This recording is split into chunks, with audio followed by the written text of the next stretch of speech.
Materi kita yang ketiga di sini ya, yaitu tentang prosedur tata cara pemusnahan BMD. BMD itu barang milik daerah. Nanti akan disampaikan oleh Ibu Masayu Benani. Namun Bapak Ibu, dia tidak ngantuk. Tadi kata panitia ngantuk. Kita berdiri lagi, kita ice breaking lagi. Ya, ayo berdiri Bapak Ibu.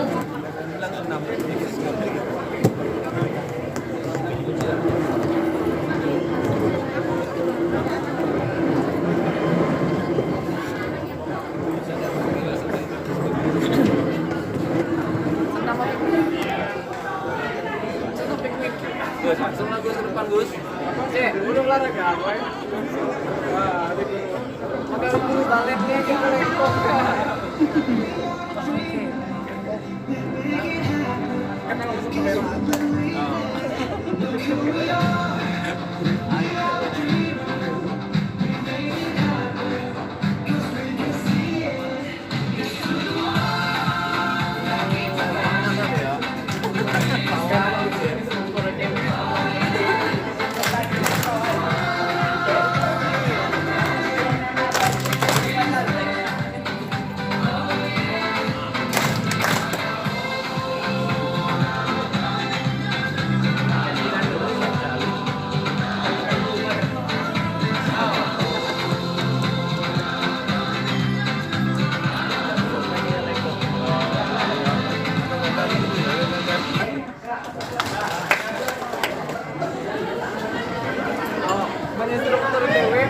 pada Ibu Masayu Benani disilahkan.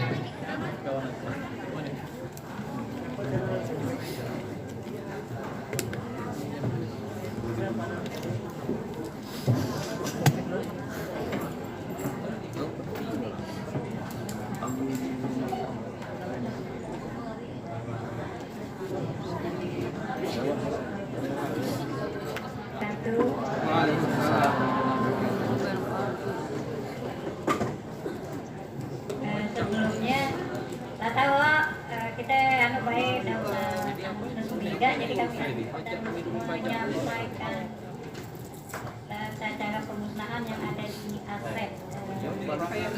Sebelum kita mulai, cuma kami mengingatkan baik untuk SPPD. Ya, hanya sekedar mengingatkan, nanti akan dijelaskan oleh yang berhak. Ini sekedar mengingatkan bahwa untuk SPPD setiap perjalanan dinas harus menggunakan foto sekarang. Aturan terbaru Januari 2024. Jadi harus dilengkapi dengan foto. Siapa yang berjalan, siapa yang pergi, di mana dia melakukan SPPD-nya harus disertai foto ya. Tidak boleh selfie. Jadi harus dibantu oleh siapa? Pemanya Pak Martono ke tempat Ibu Noi. Pak Martono dengan Ibu Noi harus bertatapan muka langsung.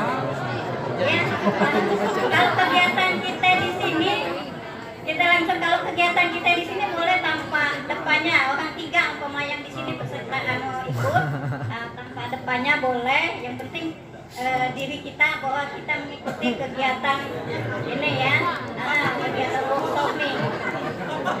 Diikuti dengan peserta lain, ya, untuk mengingatkan baik. Jadi kita jangan sampai nanti SPPD-nya ya. Cek. Mulai sini, boy. Hah? Mulai sini, foto. Jangan duwe, Prabowo. Oh, iya. Oke, keren. Sekolah yang sudah melakukan pemusnahan ya. Misi O.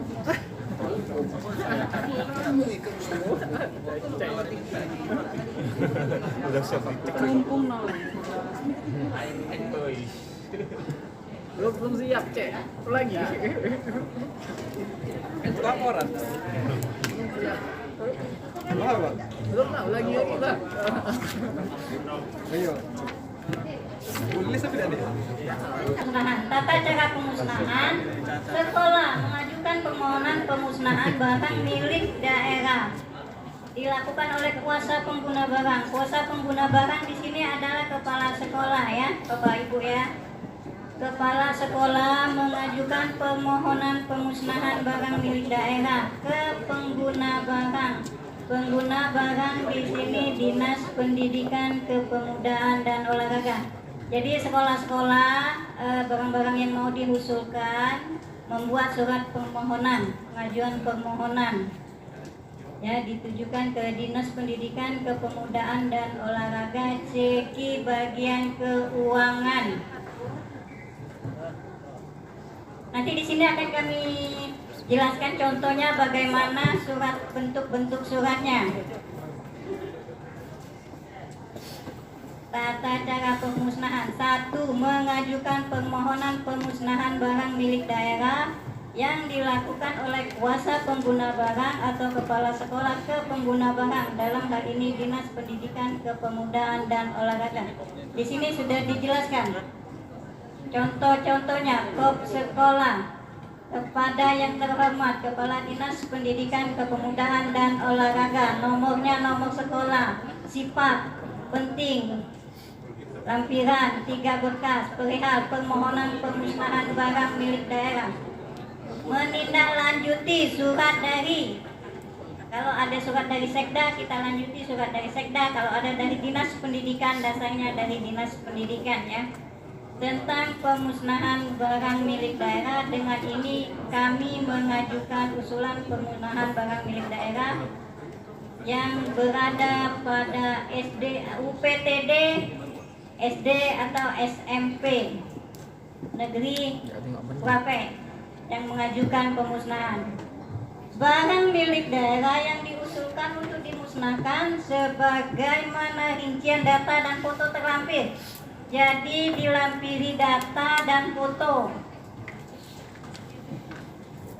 Dilampiri data dan foto yang dalam kondisi rusak berat, yang tidak dapat dimanfaatkan lagi, kan kalau rusak berat kan dapat lagi kita manfaatkan, no? Ini contoh kop surat pengajuan pemusnahan. Lanjut.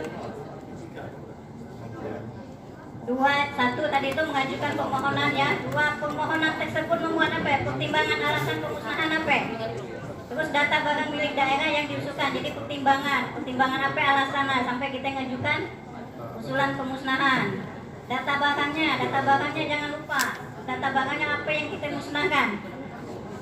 Ya, mungkin untuk sekolah negeri, ya, yang kita, ya, kalau untuk sekolah swasta mungkin hanya sekedar mengetahui aja, ya, tidak terlalu kesini, mungkin ke yayasan, ya. Kalau untuk sekolah swasta ke yayasan, pengajuannya mungkin ke yayasan, ya, karena untuk negeri memang tercatat di bidang aset kita. Kalau sekolah yayasan, sekolah swasta hanya di yayasan, ya. Jadi kalau untuk negeri prosedurnya seperti ini. 1. Mengajukan permohonan. 2. Permohonan tersebut timbangan alasan pemusnahan apa, data barang milik daerahnya apa.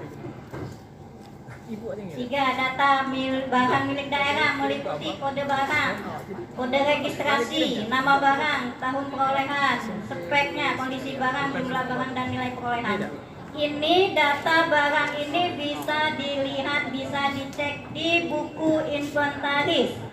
Nah, di situ ada kode barangnya, ada registrasinya.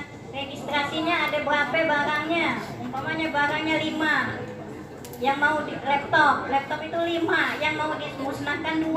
Nah, jadi kan kode registrasinya nomor berapa? Yang mau dimusnahkan nomor 3 dan nomor 4, atau jadi 2, ya. Nama barangnya laptop, tahun perolehannya tahun 2000. Spek barangnya apa? Mereknya Acer, Lenovo. Kondisi barangnya rusak berat. Jumlah barangnya 2. Nilai perolehannya juga kita lihat di buku inventaris. Ada nilai perolehannya di situ. Umpamanya nilai 1, nilai laptopnya satunya 10 juta, kalau 2 berarti 20 juta yang mau dimusnahkan. Ini jelas, ya, lihat di buku inventaris, semuanya ada di buku inventaris. Ini contoh daftar barang milik daerah yang tidak dapat digunakan lagi dalam kondisi yang rusak berat, usulan pemusnahan. Inilah contoh formatnya.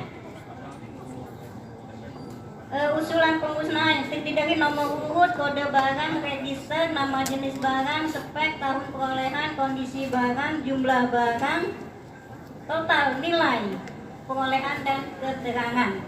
Jadi sudah mencakup di sini semua. Contohnya itu ya, peralatan ukur gips dan fitting.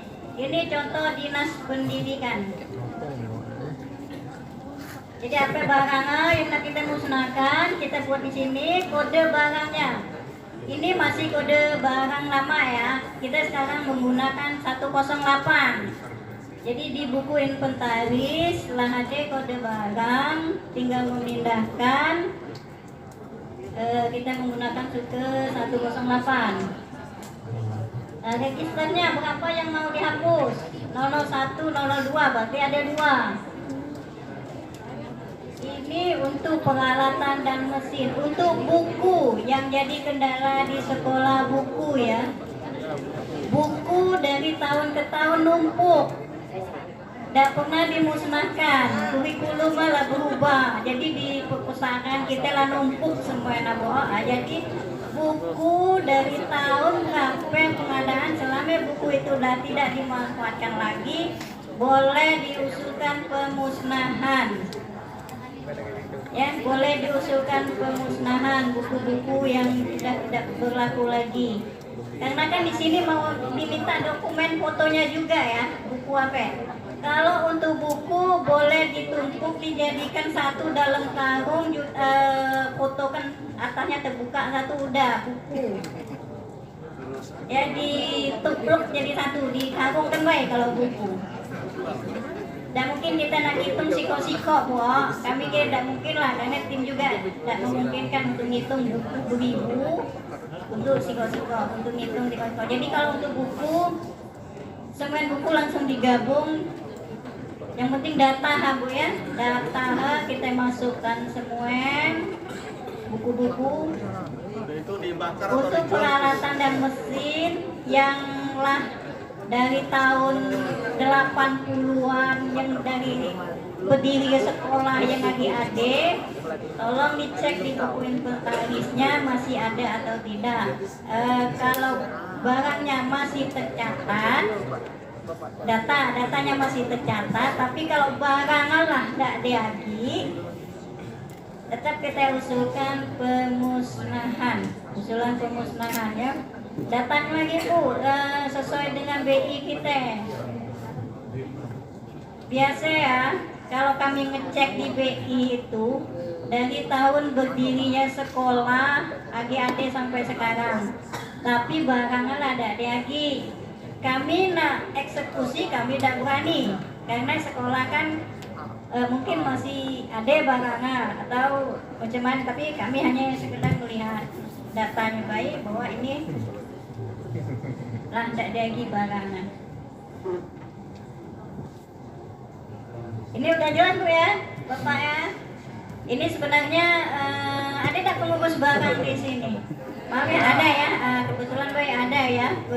Jadi tugas dari pengurus barang, kalau pengurus barangnya tidak ada, mohon Ibu Kepala Sekolah bisa menyampaikan, Bapak Ibu Kepala Sekolah bisa menyampaikannya ke pengurus barangnya ya. Kalau mau contoh atau yang lainnya, itu format-formatnya bisa minta kok, adik kami siapkan. Lanjut ya, ada yang lanjut. Kita langsung baik Pak, ada dia udah. Pengajuan keempatnya, pengajuan permohonan harus dilengkapi dengan dokumen pendukung. Dokumen pendukungnya apa? Surat pernyataan kuasa pengguna barang atau kepala sekolah. Jadi Bapak Ibu kepala sekolah buat surat pernyataan yang meliputi ada identitas kepala sekolah, menyatakan bahwa barang itu memanglah benar-benar tidak layak lagi ya. Surat pernyataan yang bertanda tangan di bawah ini, nama siapa, NIP, jabatan kepala sekolah selaku kuasa pengguna barang. Jadi kalau untuk SMP kuasa pengguna barang, kalau untuk SD tidak ada. Jadi SMP kepala sekolah selaku kuasa pengguna barang. dengan ini menyatakan bahwa barang milik daerah yang berada di satuan sekolah. Nah, datanya terlampir tadi ya Bu ya. Barang milik daerah yang tidak dapat digunakan untuk penyelenggaraan tugas dan fungsi pada